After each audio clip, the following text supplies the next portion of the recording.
예수께서 요한이 잡혔음을 들으시고 갈릴리로 물러가셨다가 나사렛을 떠나 스불론과 납달리 지경 해변에 있는 가버나움에 가서 사시니 이는 선지자 이사야를 통하여 하신 말씀을 이루려 하심이라. 일러스되 스불론 땅과 납달리 땅과 요단강 저편 해변길과 이방의 갈릴리여, 흑암에 앉은 백성이 큰 빛을 보았고 사망의 땅과 그늘에 앉은 자들에게 빛이 비치었도다 하였느니라. 이때부터 예수께서 비로소 전파하여 이르시되 회개하라, 천국이 가까이 왔느니라 하시더라. 갈릴리 해변에 다니시다가 두 형제 곧 베드로라 하는 시몬과 그의 형제 안드레가 바다에 그물 던지는 것을 보시니 그들은 어부라. 말씀하시되 나를 따라오라, 내가 너희를 사람을 낚는 어부가 되게 하리라 하시니 그들이 곧 그물을 버려두고 예수를 따르니라. 거기서 더 가시다가 다른 두 형제 곧 세베데의 아들 야고보와 그의 형제 요한이 그의 아버지 세베데와 함께 배에서 그물 깁는 것을 보시고 부르시니 그들이 곧 배와 아버지를 버려두고 예수를 따르니라. 예수께서 온 갈릴리에 두루 다니사 그들의 회당에서 가르치시며 천국 복음을 전파하시며 백성 중에 모든 병과 모든 약한 것을 고치시니 그의 소문이 온 수리아에 퍼진지라. 사람들이 모든 앓는 자 곧 각종 병에 걸려서 고통당하는 자, 귀신 들린 자, 간질하는 자, 중풍병자들을 데려오니 그들을 고치시더라. 갈릴리와 데가볼리와 예루살렘과 유대와 요단강 건너편에서 수많은 무리가 따르니라. 아멘. 할렐루야. 오늘도 말씀으로 하루를 열게 해주신 하나님께 감사하며 말씀을 사모하는 자리로 나아오신 성도님들을 축복합니다. 날마다 주님의 말씀으로 승리하는 전주 안디옥 교회 성도님들이 되기를 소망합니다. 오늘 본문은 본격적으로 예수님이 사역을 시작하게 되는 것을 보여줍니다. 예수님의 공적인 생애가 시작되는 것이지요. 그때 예수님은 세례 요한이 전했던 회개하라, 천국이 가까이 왔느니라 라는 말을 동일하게 선포하셨습니다. 그리고 제자들을 부르시고 온 갈릴리 마을을 두루 다니시며 가르치시고 전파하시고 고쳐 주셨습니다. 오늘 예수님의 공생의 첫걸음을 다시 한번 묵상하면서 우리를 부르신 예수님을 바라보고 예수님을 따라가며 이 땅 가운데 하나님의 나라를 함께 이루어가는 저와 여러분이 되시길 간절히 축복합니다. 먼저 예수님은 세례 요한이 붙잡힌 소식을 들으시고 갈릴리 가버나움으로 가셨습니다. 마태는 이 지역에서 예수님의 공생의 사역이 시작된 것을 선지자 이사야를 통해 하신 말씀을 이루려 하심이라 라고 말하고 있습니다. 이 말씀은 이사야 9장 1절에서 2절에 나오는데 핵심의 요지는 하나님이 회복의 빛으로 오실 것이라는 예언입니다. 이 예언에서 회복의 빛이 비치는 첫 번째 지역이 오늘 본문 15절에 나와 있는 스불론 땅과 납달리 땅과 요단강 저편 해변길과 이방의 갈릴리 지역입니다. 바로 이곳이 가버나움을 의미하는 것이죠. 그런데 가버나움이 속한 이 갈릴리 지역은 유대인들로부터 무시당하는 곳이었습니다.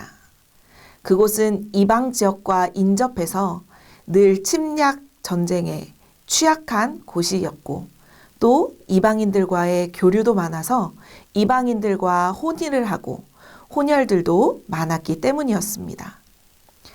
남다른 선민의식이 있었던 유대 사람들의 눈에는 그러한 모습이 하나님을 배반하는 것처럼 느껴졌을 것입니다. 그런데 예수님은 그러한 갈릴리 지역에서 사역을 시작하셨습니다. 그곳에서 하나님 나라를 선포하셨습니다. 기존의 상식에 비추어 본다면 이것은 어리석은 것처럼 보일지도 모릅니다. 중심지에서 시작해도 될까 말까인데 굳이 사람들이 싫어하는 동네, 무시하는 곳에서 시작하다니요. 그것만이 아닙니다. 제자들도 그 지역의 사람들, 그 중에서도 평범하거나 혹은 보잘것없어 보이는 어부를 제자로 부르십니다. 예수님은 우리의 상식과 대치되는 방식으로 하나님 나라를 선포하시고 사역을 시작하셨습니다. 세속의 잣대나 상식으로 보자면 어떤 큰 일을 하기 위해서는 좋은 위치에서 능력 있고 똑똑한 사람을 뽑아도 해도 될까 말까일 텐데 예수님은 그렇게 하지 않으셨습니다. 학식이 뛰어난 사람, 부유한 사람, 권력이 있는 사람을 택하지 않으시고 그저 평범하거나 혹은 부족한 사람을 택하시고 제자 삼으셨습니다. 그리고 중심지가 아닌 변두리에서 사역을 시작하셨습니다. 이러한 사실을 두고 볼 때 예수님은 우리의 상식이나 기대와는 다른 방식으로, 아니 정확하게 말씀드리면 하나님의 뜻대로 나아가셨습니다. 그리고 하나님의 뜻에 따라 일할 때 불가능해 보이는 일들을 가능한 일로 바꾸어 가셨음을 우리는 성경을 통해 알 수 있습니다. 고린도전서 1장 27절 이후에 보면 그러나 하나님께서는 세상의 미련한 것들을 택하사 지혜 있는 자들을 부끄럽게 하려 하시고 세상의 약한 것들을 택하사 강한 것들을 부끄럽게 하려 하시며 하나님께서 세상의 천한 것들과 멸시받는 것들과 없는 것들을 택하사 있는 것들을 패하려 하신다라는 말씀이 나옵니다. 예수님은 그렇게 하나님 나라를 이루어 가시고자 하셨던 것입니다. 그런데 생각해 보면 예수님의 능력이 없어서 제자들을 택하셔서 함께 사역했을까요? 아마도 예수님 혼자의 힘으로도 충분히 하나님의 뜻을 세워가고 하나님 나라를 만들어 가는데 부족함이 없었을 것입니다. 그러나 예수님은 제자들을 부르시고 택하시고 함께 하나님 나라를 이루어 갑니다. 다시 말하면 예수님은 우리 같은 보통의 사람들과 함께 하나님의 나라를 이루어 가기를 원하신다는 것이죠. 우리에게 하나님 나라를 이루어갈 사명과 능력을 주신다는 것입니다. 세속의 질서와 상식, 권력, 자본에 기대지 않고도 하나님은 하나님 됨에 있어 아무런 문제가 없습니다. 예수님께서도 하나님 나라를 선포하시고 이루어가는데도 마찬가지입니다. 베드로 같은 사람, 저 같은 부족한 목사, 힘없는 어린 아이들을 통해서도 하나님 나라를 완성하실 수 있다는 것입니다. 그리고 우리들이 아무리 못나고 부족해도 예수님의 부르심에 응답한다면 예수님은 우리를 통해 큰 일을 이루어 가신다는 것을 오늘 본문을 통해 우리는 알 수 있습니다. 제자들은 예수님이 부르실 때 즉시 예수를 따라갔습니다. 간혹 사람들은 오해를 하기도 합니다. 어부였기 때문에 포기할 것이 별로 없었을 테니 잃을 게 없으니 예수를 그렇게 쉽게 따라갔던 것이 아니냐라고 말이죠. 그러나 사실 당시의 어부들은 그리 가난하거나 부족하게 살지 않았다고 합니다. 배를 띄우기만 하면 돈을 벌 수 있었기 때문이죠. 그럼에도 베드로는 예수의 제자가 되기로 결단했습니다. 안드레, 야고보, 요한도 자신들의 생업을 포기하고 예수를 따랐습니다. 특히 야고보와 요한은 아버지를 두고 예수를 따랐다고 말하고 있습니다. 제자들이 특별함을 가졌거나 혹은 쓰임새가 있어서 예수님이 선택한 것이 아닙니다.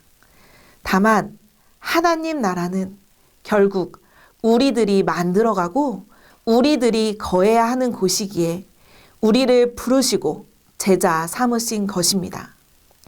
그리고 예수님께서는 함께 그 하나님 나라를 만들어 가자고 하시는 것입니다. 우리의 상식으로 볼 때 하나님 나라를 만들어가는 것, 선교하는 것, 교회를 부흥케 하는 것을 위해서는 좀 더 좋은 지역, 뛰어난 인재, 그리고 물질이 필요하다라고 생각할 수 있습니다. 그러나 오늘 본문을 통해서 우리가 알 수 있는 것은 우리의 상식, 기대와는 많은 차이가 있습니다.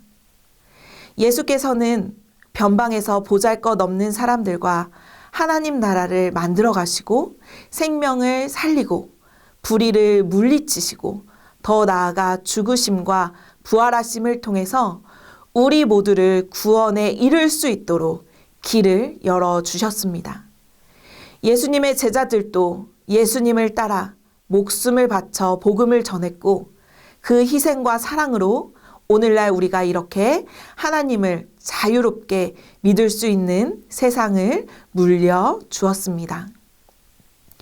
우리는 예수를 따르는 예수의 부름을 받은 제자들입니다. 예수님과 함께 하나님 나라를 만들어 가야 하는 사명을 가진 선택된 백성들입니다.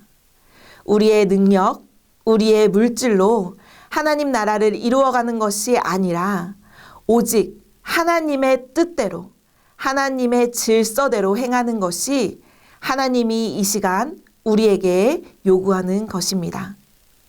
우리는 우리의 나약함에도 부족함에도 하나님의 도우심으로 하나님 나라를 이루어갈 수 있는 것입니다. 여러분, 하나님은 모든 것들을 하실 수 있습니다. 하나님은 모세를 통해 이집트로부터 이스라엘 백성들을 탈출시키고 어엿한 독립국가로 탄생할 수 있게 하셨습니다.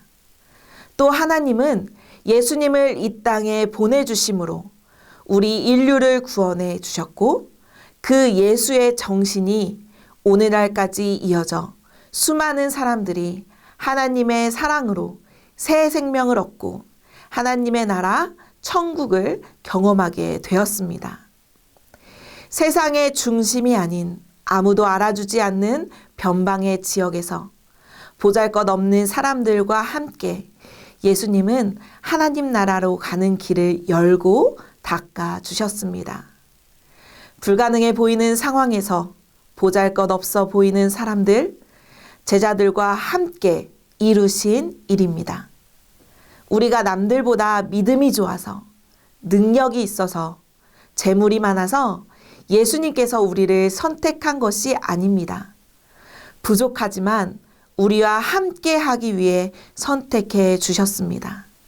우리가 그 부르심에 응답하고 제자의 길을 가겠다고 결단할 때 하나님 나라는 우리로 하여금 더욱더 완성되어질 것입니다.